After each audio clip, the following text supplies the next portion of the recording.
हम मनुष्य मौसम बदलने के साथ में अपने आप को एडजस्ट कैसे करें। उपटन का रोल बसंत ऋतु में बहुत ज्यादा है। और शिव जी के बारात में आप बाजार वाला फेशियल तो नहीं करा के जाएंगे ना, नहीं आयुर्वेद नहीं, वाला ही कराना आयुर्वेद पड़ेगा। वाला कराना पड़ेगा। प्रकृति ने तो अपने को मैनेज किया। प्राकृतिक चिकित्सा प्रकृति के संग चले, रंग बिरंगे खिले।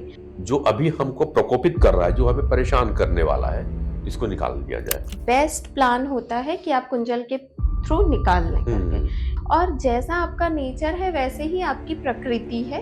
और इसीलिए परेशानी चालू हो रही है। डेफिनेट। प्रकृति तो अपना रूप बदल दी, एकदम से गर्मी क्यों नहीं जाती। राइट।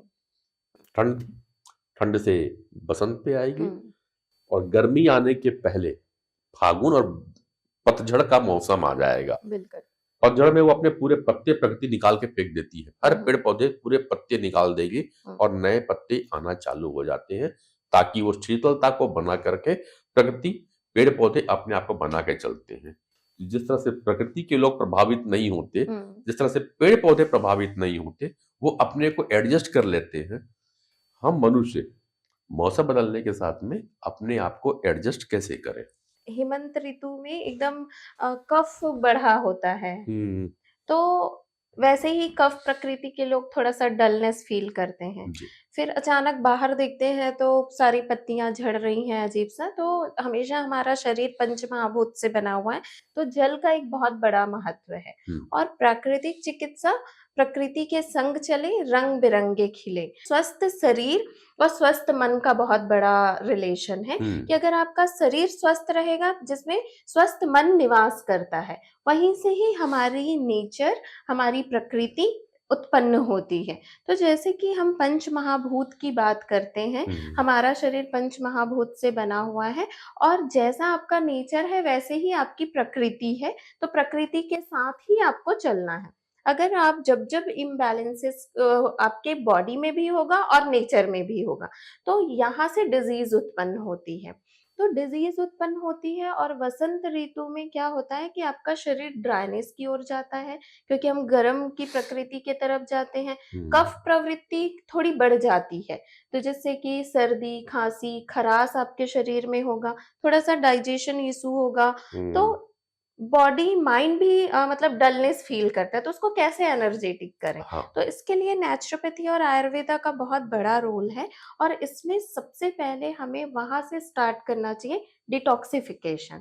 मतलब डॉक्टर संस्कृति यहाँ पे यह बताना चाह रही है कि प्रकृति ने तो अपने को मैनेज किया, उसने अपनी एनर्जी को बदल दिया है। अब आप अपनी एनर्जी अपनी को बदलना है अब, लेकिन हम अपनी एनर्जी को मैनेज नहीं कर पा रहे हैं, और इसीलिए परेशानी चालू हो रही है। प्रकृति ने ठंड से जैसी ही गर्मी की ओर जा रही है, तो उसने अपने आप को बदल दिया है। जैसे कि सर ने कहा कि बॉडी डिटॉक्सिफिकेशन के लिए पंचकर्मा का बहुत बड़ा रोल है, क्योंकि हमारा स्किन बहुत ड्राई हो जाता है। तो अभ्यंगम थेरेपी, मसाज जो है पूरी बॉडी की, ऑयलिंग करना आपके लिए बहुत ही नीड है। खासकर नीम के ऑयल से करें तो और बेस्ट होता है। मैंने पहले ही बताया कि डिटॉक्सिफिकेशन के लिए इस मौसम में ना दौड़ना चाहिए।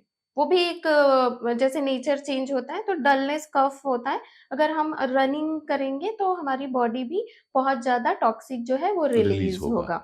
तो ये हम कर सकते हैं। और एक चीज और स्पेशली बताती हूँ, खासकर फीमेल्स जो बहुत क्रेजी होते हैं, उपटन का रोल बसंत ऋतु में बहुत ज्यादा है। मैंने पहले ही कहा कि शिव जी का तिलक होना है, हल्दी लगना। बिल्कुल। और भाई बिना हल्दी के तिलक कैसे होगा? उसके बाद आपको बारात जानी है महाशिवरात्रि में। तो जब अभी से उपटन लगाना चालू करोगे, आप सजोगे, मेकअप कराओगे, तब तो जाओगे। और शिव जी के बारात में आप बाजार वाला फेशियल तो नहीं करा के जाएंगे ना, आयुर्वेद वाला ही कराना पड़ेगा। तो उपटन का इतना बड़ा रोल है कि आप डेली नहाने के पहले, या आप रात को भी यूज कर सकते हैं, जिसमें आपका टर्मरिक है, बेसन है, और बादाम का पाउडर अगर होता है तो, और मिल्क है, और शहद है। इसका उपटन बना के डेली आप अपने बॉडी का स्क्रब कीजिए। और जैसे कि पीली फूल, सरसों का फूल सर बता ही रहे थे, जैसे खिलता है वैसा आपका स्किन जो है बहुत ग्लो करेगा, और जो भी स्किन से रिलेटेड प्रॉब्लम है वो भी ठीक होगा। अब मैं की बात थी, हाँ, जैसे भी आपने कहा, और मैंने भी जब पढ़ रहा था आयुर्वेद को में, तो कहते हैं कि हेमंत की जो ऋतु थी ना, पुरानी ठंड की ऋतु जो थी, ठंड की ऋतु में कफ जमा हो गया था। अब जैसी ही ठंड से हम गर्मी की ओर बढ़ते हैं, तो जो जमा हुआ कफ है वो बॉडी निकालना चालू करती है। तो वो फेंक रही है पूरे शरीर का जो कफ है वो कहाँ आके या तो फेफड़े में जमा होगा या गले में जमा होता है, और कुछ कुछ शरीर के अन्य अन्य भागों में भी जमा रहता है, जिससे हमें बॉडी एक होती है। बॉडी से बाहर फेंक रही, वो निकल नहीं पा रहा तो हमें फीवर आएगा या सर्दी खांसी होती है।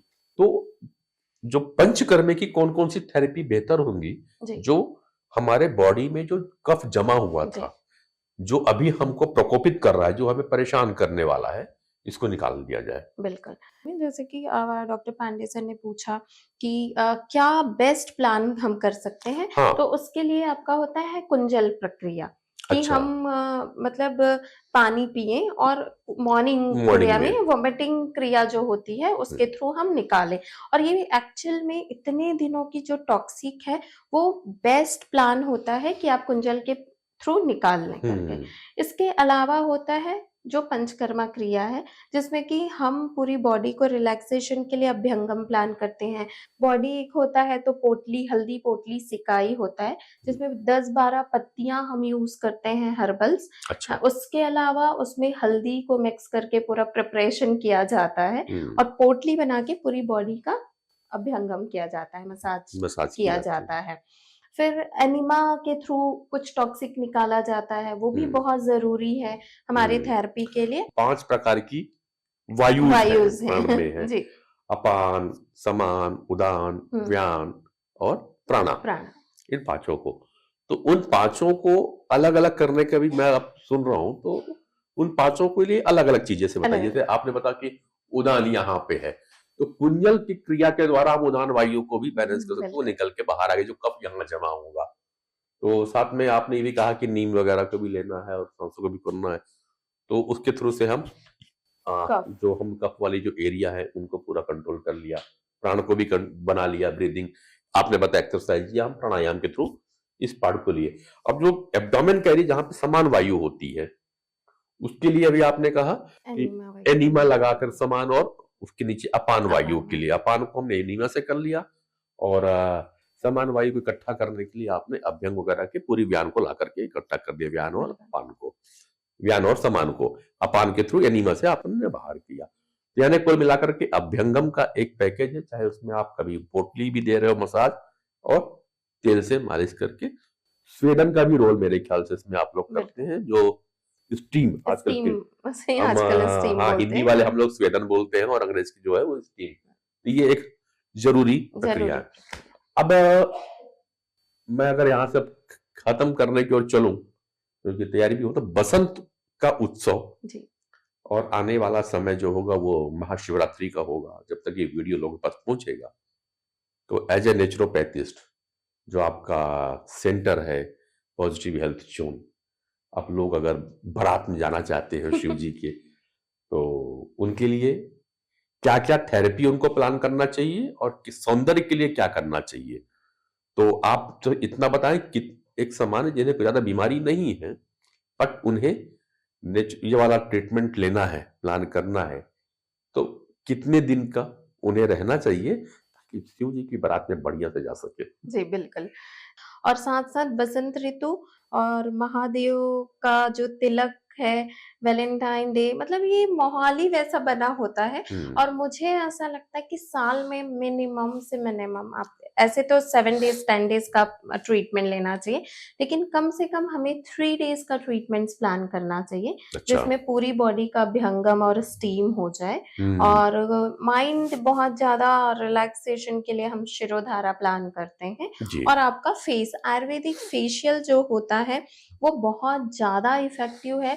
लोग इस चीज को पहले के लोग नेचुरल चीजों से यूज करते थे, हम यहाँ पे पॉजिटिव हेल्थ जोन में आपको सारा प्रिपेयर करके लोगों को दे रहे हैं, और जिसका काफी इफेक्ट है। और उपटन पूरी बॉडी के लिए पैक प्लान होता है, वैसे ही फेस के लिए प्लान होता है आयुर्वेदिक, जिसमें इतनी नेचुरल हर्बल्स ऑयल्स हैं, आपके जो पाउडर हम लोग खुद यहाँ प्रिपेयर करते हैं, और उसका रिजल्ट जो है वो बहुत ज्यादा इफेक्टिव है। जैसे कि आपका स्किन ग्लो होगा और स्किन से रिलेटेड कोई प्रॉब्लम भी है वो भी ठीक हो जाएगा, उसके लिए प्लान किया जाता है। तो कुल 3 दिन का प्रोग्राम करना चाहिए लोगों को, जिसमें अभ्यंगम भी हो, जिसमें लोगों को शिरोधारा भी कराया जाए, जिसमें एनीमा के थ्रू उनके जितना भी टॉक्सिन है उन्हें अलग अलग हिस्सों से निकाल दिया जाए और साथ में फेशियल भी करी जाए, लोगों का मसाज, क्योंकि भाई बारात भी तो किसी खास की है। तो शिव की बारात में जाना है तो शिव प्रकृति के देवता है, प्रकृति, और हम प्रकृति के उपासक अगर हैं तो प्रकृति के देव के पास में प्रकृति के साथ ही जाना पड़ेगा, खासकर कहते हैं नेचुरोपैथी के। तो जैसे कि महादेव का अभिषेक किया जाता है, हाँ जी, मैं तो उसमें भी उसमें पहले हम जल चढ़ाते हैं, फिर दूध, फिर शहद की चीज से मिलाते हैं, तो उसी तरह से आप लोग भी तैयार करते हैं। आपको बसंत ऋतु ऑलरेडी राजा का ऋतु है, राजा लोगों का बारात आने वाला है, तो आप अपने आप को भी राजा जैसे प्रिपेयर कीजिए उस बारात में जाने के लिए। तो वैसे ही अभिषेक आपको भी हमेशा हफ्ते में, 15 दिन में, महीने में लेते रहना चाहिए। तो ये बात हुई है। फिलहाल हम बात किए आज बसंत पंचमी में के लिए, पूरे बसंत त्योहार में हमें कैसे अपने आप को स्वस्थ रखना चाहिए। डॉक्टर सरस्वती जो कि एक नेचुरोपैथिस्ट है रायपुर में, आप पॉजिटिव हेल्थ जोन का कार्यभार देखती हैं, यहाँ की आप कंसल्टेंट डॉक्टर हैं और नेचुरोपैथी के बहुत सारे ट्रीटमेंट प्लान करती रहती है। तो आज हमारा मुद्दा था कि बसंत पंचमी में जब भगवान भोले का तिलक होगा तो उस तिलक में जाने के लिए आप अपने आप को फिट कैसे रखेंगे नेचुरली, और दूसरा खूबसूरत बनने के लिए नेचुरल के साथ में टिप्स क्या होंगे, कैसा उपटन होना, क्या होना चाहिए।